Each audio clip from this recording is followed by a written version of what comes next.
so this little video is about Toronto's Queen Street West neighborhood. Queen Street is a venerable old neighborhood. It's made up of buildings that probably went up in the mid to late 1800s.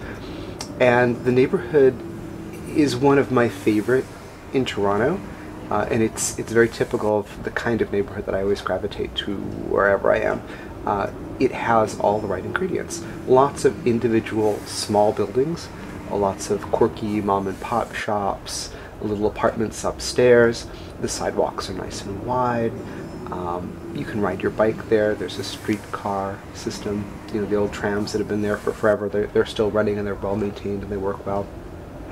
There's just a lot of interest.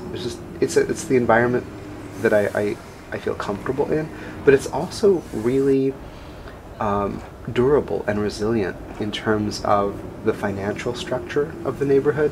There are so many different small buildings with small owners and so many different uses spread out across the street and the neighborhood that as times change and some people do better and some people do worse and some buildings are in the process of getting renovated and others are kind of deteriorating, there's just a lot spread out.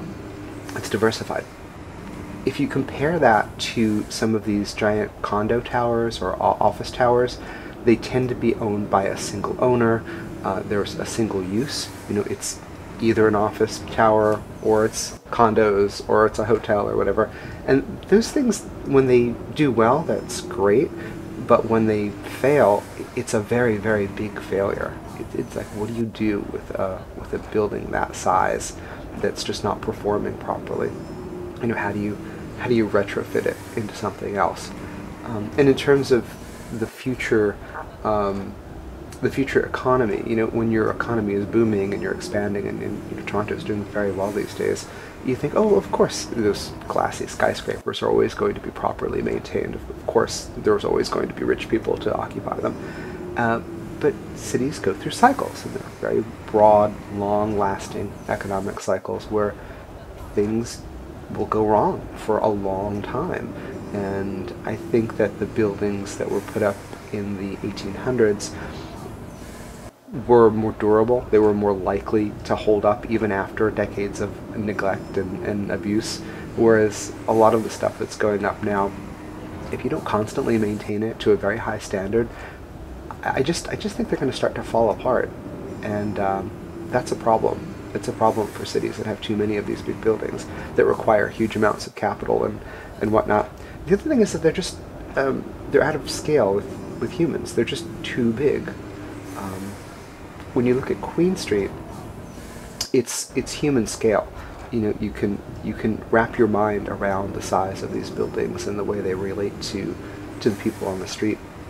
By the way, I took this video on exactly the same day that I was in Mississauga, which was a suburb about 20 minutes away.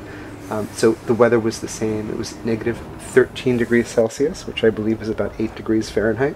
So on Queen Street, there are lots of pedestrians. There are people riding their bikes. It was snowing, and people were out there riding their bikes. You did see people in Mississauga walking, but there were a lot fewer of them, not just because of the weather, but because of the spread out suburban development pattern. It was just a lot less pleasant. You know, the distances were a lot greater. There were a lot of reasons why you didn't want to really be a pedestrian or a cyclist in negative 13-degree weather in Mississauga, whereas it was actually much more comfortable in Queen Street in Toronto. So I'm always in favor of smaller increments of development, smaller scale, more walkable, a little bit more compact,